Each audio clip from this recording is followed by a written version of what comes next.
Welcome back to The Lost Tactician, where history's forgotten warriors and their unconventional tactics come alive. Today, we venture into a world balanced precariously on the edge of annihilation, where the smell of diesel from farming equipment mingled with the acrid scent of fear, and where ordinary citizens prepared to transform their plowshares into weapons of resistance. This is the story of improvised Cold War defenses, a testament to human ingenuity when conventional solutions lay beyond reach and survival demanded creativity born of desperation. Imagine standing in a Finnish farmyard in the early 1950s, watching as mechanics weld steel plates onto the hulking frame of a tractor. Picture Swiss families descending into their basement bunkers, checking supplies that might sustain them through nuclear winter. Envision Norwegian resistance fighters mapping forest hideaways where they would wage guerrilla warfare against an invading superpower. These weren't scenes from fiction, they were the stark reality for millions living under the shadow of potential Soviet expansion, where the next war wouldn't announce itself with diplomatic niceties, but with the thunder of tank columns rolling across borders. The Cold War's defining characteristic wasn't just the ideological struggle between East and West, but the asymmetry of resources that forced smaller nations and civilian populations to reimagine warfare itself. When you cannot match your adversary's arsenal tank for tank, missile for missile, you must become unpredictable. You must transform every forest into a fortress, every civilian into a potential combatant, and every piece of machinery into a weapon. This was the doctrine of improvised defense, and it would shape the geopolitical landscape for generations. In the agricultural heartlands of Finland, planners faced a grim calculus. Soviet armor had rolled through their territory during the Winter War, and conventional military procurement couldn't possibly provide enough armored vehicles to counter another invasion. The solution emerged from necessity.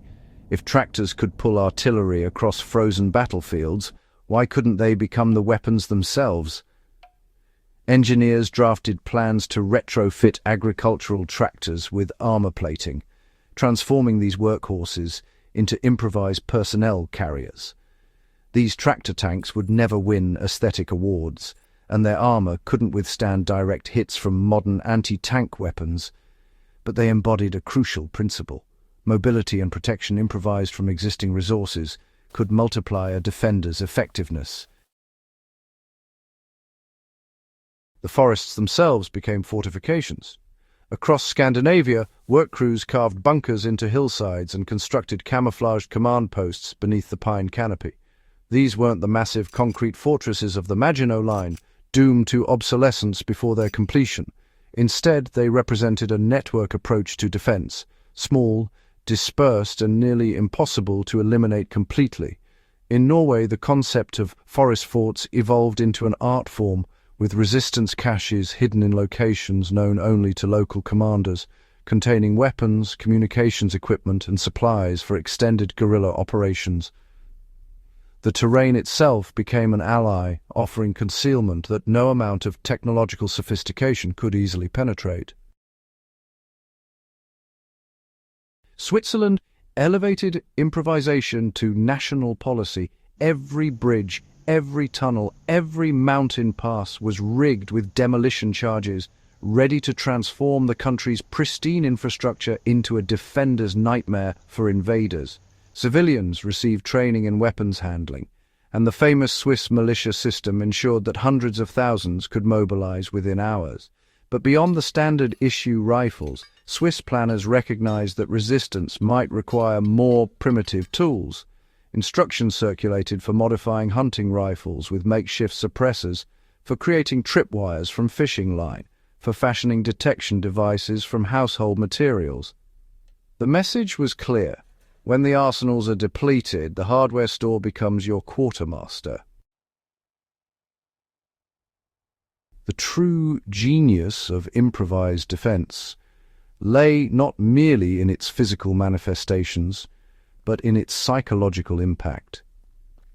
Soviet military planners, accustomed to overwhelming opposition with numerical and technological superiority, faced an unsettling variable: uncertainty. How many tractors could actually be converted into combat vehicles? How extensive were those forest bunker networks? How many civilians would fight to the death rather than surrender?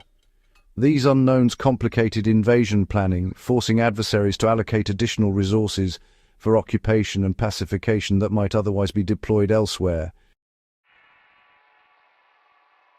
Propaganda became a force multiplier. Soviet bloc media portrayed Warsaw-packed nations as bastions of proletarian strength, where factory workers could seamlessly transition to defending their socialist paradise with whatever tools came to hand. Meanwhile, Western broadcasts emphasized the futility of occupying populations trained in asymmetric warfare, where every village might harbor resistance fighters and every seemingly abandoned building could conceal an ambush. Both narratives served the same strategic purpose, creating the perception that invasion, while militarily feasible, would prove costly beyond calculation. This psychological warfare extended into the total war mindset cultivated in potential conflict zones. In Sweden, schoolchildren practiced evacuations and learned basic civil defense.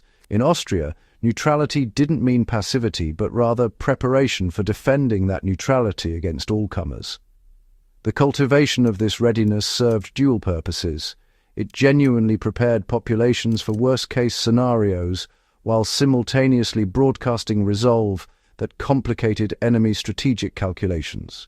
An adversary might destroy an army in the field, but how do you defeat a nation where grandmothers know how to construct Molotov cocktails and teenagers can navigate forest trails to hidden weapons caches?